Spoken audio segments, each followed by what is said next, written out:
Parlons maintenant de la Guadeloupe. Grève générale. Grève générale, une partie du personnel soignant refuse de se faire vacciner, vous le savez sûrement, et proteste contre cette obligation vaccinale. D'autres manifestent cette fois contre le pass sanitaire.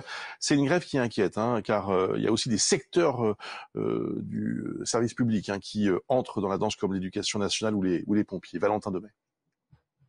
Ils étaient entre 300 et 400 personnes devant l'hôpital de Pointe-à-Pitrière.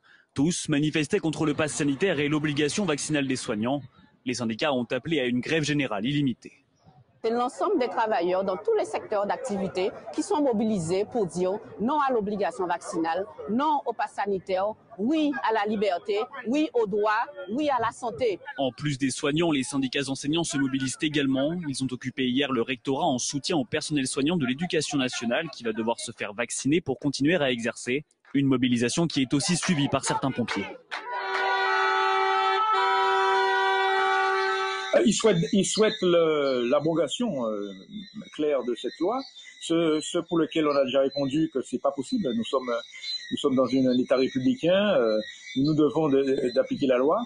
On a organisé un service minimum, ce qui permet à l'agent gréviste d'exercer son droit de grève, mais en même temps que le SDIS préserve aussi la santé des concitoyens de la Guadeloupe.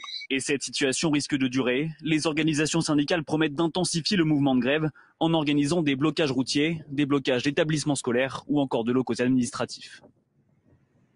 Olivier Servat, donc député de la République En Marche de Guadeloupe. La situation est sérieuse ? Oui, la situation est tendue.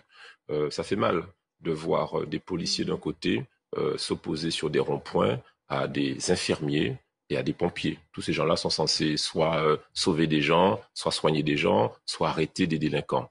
Donc le dialogue doit pouvoir se renouer. Aujourd'hui, en Guadeloupe, ce ne sont pas des uns contre les autres, ce sont des Guadeloupéens qui n'arrivent pas à se comprendre au détriment de la qualité du service public de santé. Et ça, effectivement, c'est une vraie préoccupation. Vous dites qu'il faut des mesures adaptées à l'outre-mer. Tout à fait. D'ailleurs, au moment d'août, pour le vote du pass sanitaire d'obligation vaccinale, j'avais fait un amendement qui n'avait pas été accepté, donc j'avais voté contre. Parce que je disais à l'époque, et je le redis encore maintenant, nous n'avons pas assez de vaccinés. 46% de première dose. Donc ça veut dire que l'obligation vaccinale qui devait s'appliquer au 15 septembre était inapplicable. De fait, le ministre Véran a dû la repousser au 15 octobre, puis au 15 novembre, maintenant pour la Martinique au 31 décembre, pour la Guadeloupe fin novembre. Tout ceci demande, vous savez, nous sommes en train de travailler sur une loi 3DS, dont différenciation. Il n'a pas échappé que la France est diverse et archipélagique et que la Guadeloupe et la Martinique, ce sont des îles. Et donc on doit adapter pour pouvoir permettre le dialogue renouer. Expliquez à ceux qui nous suivent pourquoi il y a une telle méfiance du vaccin aux Antilles. Les causes sont diverses, M. Toussaint, diverses. Globalement, l'affaiblissement de la parole de l'autorité publique. Vous savez, chacun a une histoire. Je suis français comme vous, mais je suis français de Guadeloupe. Et en Guadeloupe, on a vécu la chlordécone. Cette molécule terrible qui a empoisonné nos corps, nos chairs, nos mers, nos terres pour 700 ans. Et cela, l'État à un moment a dit qu'il n'y avait pas de problème, tout allait bien. Heureusement, depuis, le président Macron a reconnu la responsabilité de l'État. Donc, affaiblissement de la parole de l'État. Ensuite, souvent, vous avez entendu la déléguée générale de l'UGTG, elle dit liberté. Vous savez, on a une histoire aussi, on ne peut pas la nier, liée à l'esclavage colonial. Et donc, dès qu'on a l'impression qu'on veut nous contraindre, plus que de nous convaincre, il y a une tension qui se rédit et qui crée finalement des dysfonctionnements. Et enfin, on doit bien reconnaître qu'aujourd'hui, certains de ces syndicats, j'ai discuté avec Elie Domota, un leader du LKP, ils nous disent on n'est pas contre la vaccination, mais on voudrait des vaccins non ARN. Alors, j'entends ce que vous dites, et c'est intéressant, évidemment, de comprendre. Mais qu'est-ce qu'on fait? Parce que malgré tout, ça reste assez binaire comme situation. C'est que vous êtes vacciné, vous l'êtes pas. Vous êtes vacciné, vous avez des chances de vous en sortir. Vous voyez ce que je veux dire?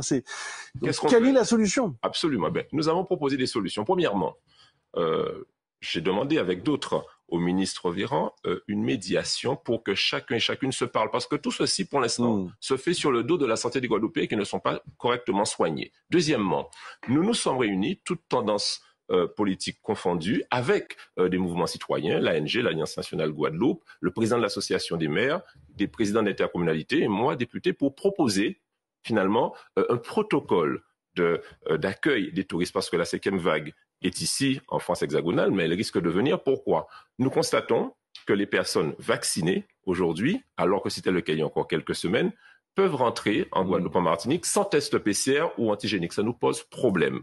Nous constatons aujourd'hui que nous devons mieux dialoguer et tenir compte des spécificités guadeloupéennes et martiniquaises.